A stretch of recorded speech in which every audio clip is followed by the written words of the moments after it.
Hello, how are you? I hope you're all doing well. And I'm Mohammad Ali Tusi. I've been fortunate enough to be invited by Zafrullah Bhutto to talk about unique value proposition. And we're utilizing the platform of Digital Sind. I would like to actually introduce myself. I'm a Lean Six Sigma Master Black Belt, and I did my MBA from University of Surrey. I am the CEO of Tusi Advisory Services. I am the country representative Pakistan of Institute of Change and Transformation Professionals Asia. And at the same time, I'm also a business director at Strategic Ratings. And today we're going to talk about unique value proposition, something which we have heard a lot about, and we would find out and explore and talk about it in a bit more depth. I'm actually a trainer. I'm a trainer and consultant from inside, and I'm like that's what of my profession is. And I would like to introduce you to Zafrullah Bhutto.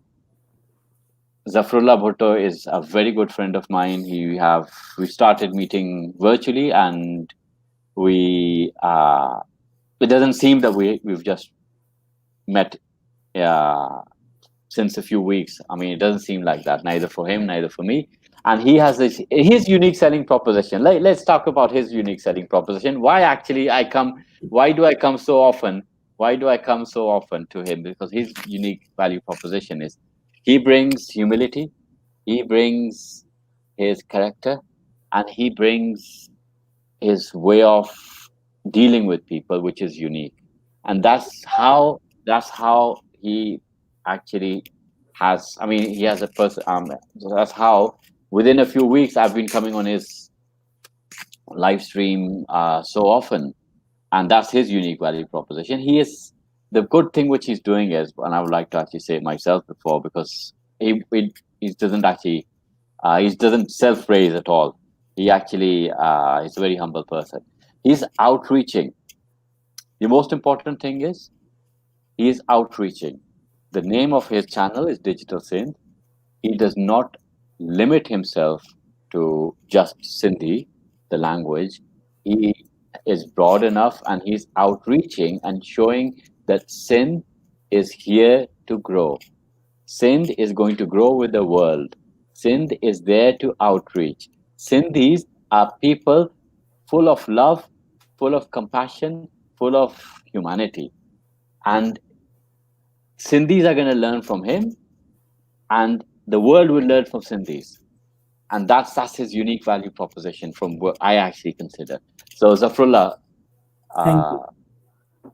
yeah, Thank you very much, Tusi, for having me. And actually, this is your show and this is your channel. And I'm very thankful you said such a kind words for me. Thank you very much. And also, as we discuss today, this topic that is like a very unique, and also I want to learn, and I'm sure like a lot of people want to know about this thing. What is actually it does mean like a unique value proposition? It means like suppose if I'm giving any service or I'm doing any business, so how I can bring unique thing in my product, in my services, so I can sell or tell to my customers to give me a business or opportunity, so I can grow my like a company, my organization, even for myself, I can grow my self development as well by bringing unique proposition. yes, that's exactly what we're doing, and that's exactly what we're going to talk about. And the most important thing, I'm actually really excited, is that I've actually talked a lot about unique selling proposition, unique value proposition. I've talked a lot in a lot of trainings of mine, and especially in the lean startup series, when I talk about that, when I talk about lean user experience, I talk about, and especially when we're filling a canvas. But today I actually want to go into much more detail than what I used to go before, and I want to actually try to dissect the whole concept of unique value proposition. So should we start? Yeah, Do I have sure. your permission? Sure, sir. Sure, anytime. Okay. First of all, it's important to understand one thing, that you don't need a unique offering in order to have a business model. So the first thing is you do not need a unique offering in order to have a business model. However, if you want to have the most successful model, you want to offer your customers something that they can't get somewhere else. This uniqueness may be the only one thing, such as a sole gas station on a particular corner. It may be a combination of product and service, such as a Lexus automobile. It could be some way in which you differentiate, which differentiates you with the market. And nearly every market in the world is crowded with abundance of offering and competition. Yet many of these same markets have one company which dominates. And we need to actually think, how do these companies raise above so many competition and do it so profitably? You have stellar companies like Apple, Virgin Atlantic, Amazon, Discovery Networks, and they capture a large market shares by offering customers something which which someone can simply buy somewhere else. Correct. Why do people actually buy from them and not from somewhere else, or why do people buy something from them which is much more? Have we ever actually thought that Sony television sells for nearly double the cheapest brands in the market? But Sony's reputation for quality and cutting edge features allows the company to command large market share and premium pricing. You have to think why. Definitely. Toyota Prius, it, it wasn't the first hybrid car. Believe it or not, hybrid cars predated most combustion vehicles and were available as early as 1870. Really? Prius was, Wow. yes, Prius wasn't the first hybrid available in United States. Nice. In USA, Honda Insight was released a year earlier than Prius. Oh, However, Prius was more like a real car, not like an electric car trying to be a real car. Because the buyers could be environmentally conscious and have the vehicle that functioned like every other car they had owned, it became a huge hit. So that's actually something which most of us could relate, and we could actually think about it. And an important thing is, different is almost always better than better. Differentiation comes from unique product attributes. Some examples: convenience. Think about a corner location, a shop right next to your house. It's convenient. Emotions that the product invokes. AT&T's Call Home campaign. Expertise, the factor is particularly important for doctors and lawyers. Higher quality, Toyota, and they offer higher quality than its competitors. Longer lasting, one stop shop integration, physical location, pricing, product attributes, scale, service, speed. These are all attributes. And I would actually like to actually compare two things. There are two things which we need to compare, which we actually hear quite a lot. Unique selling proposition. We're going to compare a unique selling proposition to a unique value proposition. The goal of any great business model is to have a high profit product that customers want to buy. A highly marketable product is traditionally described as having a unique selling proposition. Your product needs also to be unique, have a unique value proposition. The value is what the product does for the customer that they are prepared to pay you for, not the features. A product can have unique features, but do they benefit the customer? And is the customer prepared to pay for that? Recently, there was a manufacturer which decided to have more cup holders, and what important thing is if we actually define a unique selling proposition. Let Let's me yeah. so see, let's today stuck with a unique value proposition.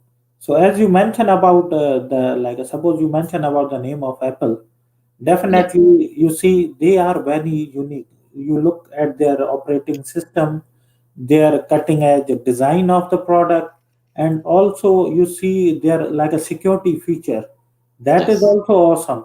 So that's why you see they like capture like a biggest share of this cellular industry in the cell phones especially, and they are number one. Still they are They're number number one. They're still number one. They are number one because they bring something unique. They are bringing something unique. They are bringing an experience. They have redefined experience. exactly. At least you can say that. At least you can say that till Steve Jobs was alive. They were bringing some new experience and something which the customers were actually. Whenever a new iPhone was coming out, people would queue. People would queue and queue and queue. They would pre-order and they would queue crazy, especially and, in America. and I am one of them. Ah, okay. So And that was the yeah, that was the value which they were bringing in. That was the exactly. value which we were bringing in, which enabled and made you the value you were getting from that phone and made you actually go and queue and stand outside in a long queue. Maybe you would have queued at 5 o'clock in the morning to actually be the first person to get it, because that was giving you a specific value which you could not get somewhere else. Right, That's exactly. that's That is, redefining experience. Yes. actually, that is the like a now I understand now that is the key point, which is like a today's our topic, unique value proposition. They are bringing their product. That's why one of like a me, they are going outside and standing in the queue, and they are like eager to get their new product. Yes, that's right. That's exactly what it is. And And also like a by understanding of this term we can use the same logic in every dealing of our life. Suppose someone is selling anything, they are doing the business, they can use and they can enhance and expand their businesses, expand their opportunity. There are more chances to get an opportunity. What you say about that? yes, that's right. You're actually it's perfectly right. And Tusi Saab, thanks for giving things to the nation. I'm actually not giving anything. It's I'm just trying to actually share things. And Zafrullah Bhutto actually he's an enabler, and that's his unique value proposition. I would actually like to actually say a few things. Continue. Can I continue? I mean, Yeah, sure, or you can yeah, yeah, continue. Yeah. yeah. So unique selling proposition is basically for features, but unique value proposition extends the concept of unique selling proposition, and that is to derive what benefits are the customer getting. The customer asks themselves, are the unique features of this product worth the price? Customer engages in the feature, value weighing all its purchasing. So basically, with the few builders, the value builders, is for what market is the value proposition created? What does the market value the most?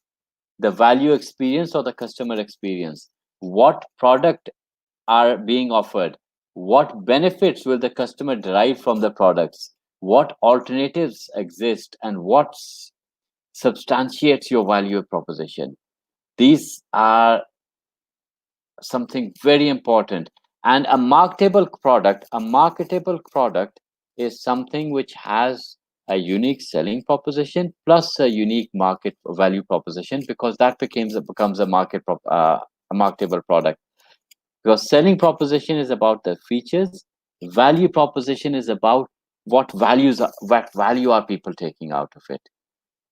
So let's I mean today what I did earlier today was I I did a video. And that video was about the unique value proposition what Okay. my Lean Six Sigma Academy was bringing. And we were talking about something. We were talking about the features. The features was the latest material. The features were the change management being part of it, and the feature was one of the features was having a certificate from a university which is since 1959. Now, when we're talking about what the value people are getting out of it, the value what people are getting out of it is something very important. And the value was initiatives become better when change management is applied with Lean Six Sigma, and that is part of my feature, change management. And the value which I'm actually, or even not, I'm not, I can deliver change management myself, but I'm not. I'm going to have a colleague of mine, a very good friend of mine who I've collaborated with, who has worked in change management since before I was even born. So that would be a really interesting experience for the people. And I've actually attended his training. I've attended his training, and I want him to actually be Ron Lehman. I want him to deliver that part, the change management part, even though I can do it. So even though I know I can do something to give a unique value proposition, the feature is change management to give a unique. I'm going to get it done by someone better than me in that Right. particular niche. In that particular niche, I'm going to get something better than me. And what the people would get would that when they would apply along with Lean Six Sigma, when they would apply change management, the success of project would get better. The people engagement will get better. The whole stakeholders analysis, the stakeholders engagement would get better, and subsequently they would be more successful. And similarly, in the traditional material, they don't add innovation, lean innovation. They don't add topics like the lean startup, and I'm actually adding that in my curriculum because I think that in order to be latest, every knowledge area evolves, and because knowledge area evolves, you need to be current. And I strongly believe that if I do not remain current, and if I do not all the time add new things, then the status of being guru would go away. Simple. If I don't keep myself updated, I cannot claim, or I would not be called a guru of a particular subject. And the only reason I'm now using the word guru with myself is that Lean Six Sigma Master Black Belt, the certification which I did was an expert level certification, which is the highest skill set level. So that's why I'm using the word guru. Otherwise, before that, I would never use that word because there was always someone better. And a Lean Six Sigma Master Black Belt is supposed to develop curriculum anyways. So that's the value I'm bringing, and that's how I am relating. I'm going to give something a unique experience. I'll be giving a unique experience to a very nice audience, which is going to be Asia. It's going to be maybe even global. And I'm not even limiting myself. I'm not even limiting myself to Pakistan or Thailand. I'm saying let's make this world a better place. This is a skill.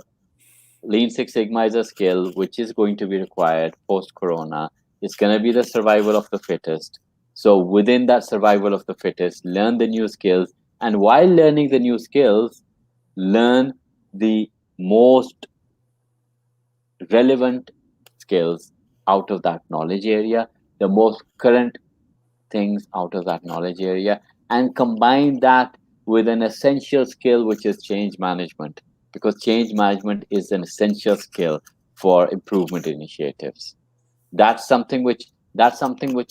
talked with so many people who are practitioners, change management practitioners, Lean Six Sigma practitioners. I was talking to a person in France a few days ago, and she's heading a continuous improvement division in France of a international bank.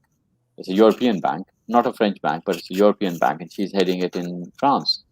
And while she was talking. She said that Lean Six Sigma is very important. It's but most of the time the problem comes you can't when you can't engage people, when you're not doing stakeholder analysis. It's the people side of change which is missing in most places. And I Yes. started jumping. I started jumping that That is exactly the unique value proposition which I'm bringing. Change management along with Lean Six Sigma. We my friend Lon Neiman also has been posting. I've been posting things about that. We've received so many comments, so many inboxes at this unique selling proposition. Your value is something which is really essential. And the reality is, if someone does not add things in the knowledge area or it does not evolve, it's not going to happen.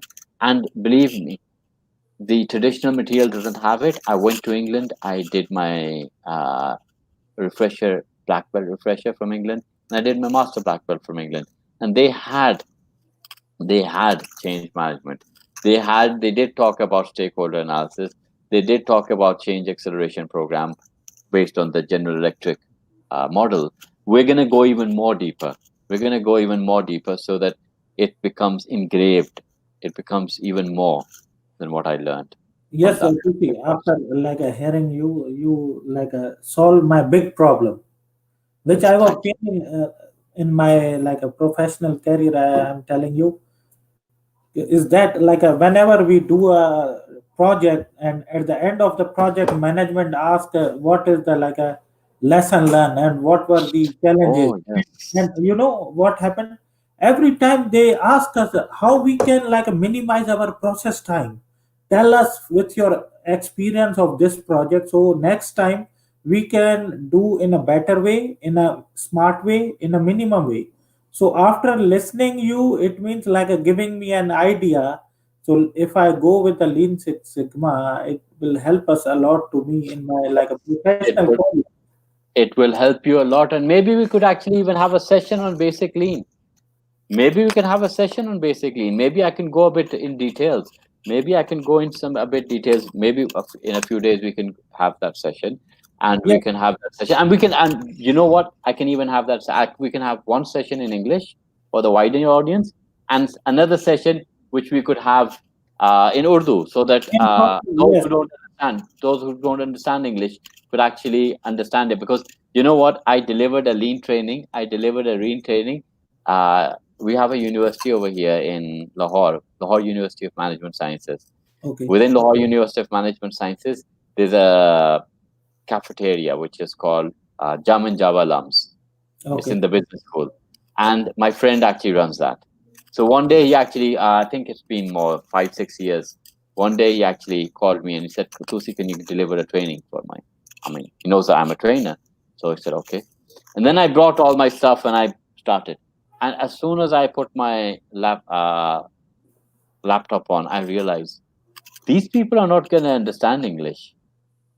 I have always actually talked in English, and they won't understand English. And for a moment, it was a reality check. It was a reality check that to see you're not actually speaking in the language which the people who are going to listen would be able to understand. So I instantly actually said, okay, I said, I was not prepared in this language. My Urdu is not my first language. My first language is English.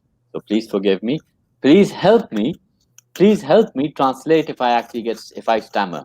So what they was that was a nice way of engaging with them. And we not only actually I not only delivered it in Urdu, there was a benefit. There was a benefit of which that organization took after that. There was in the end what we did was there was a wastage, an example of wastage which we discussed, and I calculated the annual loss of that wastage. And instead of wasting 5 kilograms, they stopped. They became mindful of that, and they applied some skills, and they started instead of wasting five, they were only wasting two. So they for every day they were wasting. They improved 3 kilograms less. And if you add that cost up, if you add that cost up in a year's time, it correct. becomes a hundred Huge. thousand. It becomes a hundred. Exactly. It becomes 100,000. That Handsome particular amount. thing was 100,000 for a small setup. 100,000 is a lot. For a Ex- big setup, it would have been bigger. Simple as that. It would have been bigger. Exactly. And definitely, as you mentioned, definitely as we move forward, definitely we will do in Urdu language for our Yes, we'll do it. viewers. Yeah, we'll do it in Urdu language, and we would do it in Urdu language, and I would actually say something else. Yes, While we do it, while we do it, let's actually. I would like you, while we do it in Urdu, I would like you to translate everything in Sindhi, and you so also tell in Sindhi, so that if anyone is listening to you who cannot understand Urdu but can understand Sindhi, also understands it. sure, Let's do sure. it like that. Let's do Yes, it. It's going to be a definitely. tag team. We will do it like a do it. You Yeah, yeah, speak in Urdu, I will speak in a yeah. You or speak in. explain in a Sindhi language. Yeah, yes, yes. Let's outreach. Let's outreach. Let's outreach. And actually, let's say if any of our friends in that session can speak Balochi, if anyone can speak Pashto, if any, so we could actually we could actually outreach even more if we can do it like that. If I actually speak in Urdu or in English and someone can translate it, and then someone else actually translates it, if we can actually outreach, if we can outreach the grassroots level, I want people to, I want people to understand at the grassroots level. The big corporations can afford me. The reality is the big corporations can afford me. They can afford actually saying 2C advisory services, come and actually deliver a session. I can go into detail for them. But Exactly. if the grassroots people start understanding, that would be a huge thing. That would be a huge thing, and that would make a difference. That would actually make a difference. Yes, exactly. And also, I'm very thankful to you to see you are coming on our digital synth platform. And also, our also target is we are here for everybody who Yes, understand our language, and there are no barrier on any specific language or a country border or a city border or any community or any religion. If someone wants to learn, we are here to teach you, guide you, whatever experiences we have, whatever skills we have, we are available here for you. yes. And also, as you mentioned about yourself, one of friend is saying, you can read this. MashaAllah, my dear brother, may Allah keep you safe. We are operating you from the heart. Whenever In, you are in our prayers, and we would be happy for you safe. Ameen. Thank you, Mahadullah Khan. Thank you, thank you, thank you. yes, and also one of our friends said how to learn project management, brother. How to learn project management? How to learn project management? How to learn project management? Oh, Project management is how to learn it. Do you know how to learn it? By practicing it. Do you know how to learn it? By actually finding whatever finding whatever material you can about project management. And I think there might be some people who are coming there are webinars which are come here and there. Just try to attend free webinars. There's webinars all over the world. Now project management, I've worked in this field, but that's not my core competency. And Zafrullah Bhutto knows that whenever it's not my core competency, I stay quiet. I yes, say yes, no. I say yes, no. I say no. And exactly. by the way, I actually got a distinction in project management in my MBA, but it's not something which is on my tips. It's not something which I have practiced. That's why I usually talk about something. I usually talk about something which I'm very, very confident about, and I'm very actually particular about. So that if I'm giving something, I should be giving something which is comes out from my heart. You might have realized that whatever I was saying was more or less coming from inside. And when you talk with passion, when you talk your passion, people actually listen and they engage and they learn. Exactly. And So also, let me give him an answer from my point of view. okay, But for if you are a beginner, just go see and watch the free webinars which are available on YouTube and Udemy website. But if you are like a intermediate or want to learn about like a experienced project management, like a expert level project management, then I recommend go do a like a PMP, which requires some requirements, project yeah. management certification, and you can learn in that way. And also, if you have any other question, you can inbox me. I will answer you with my own experience.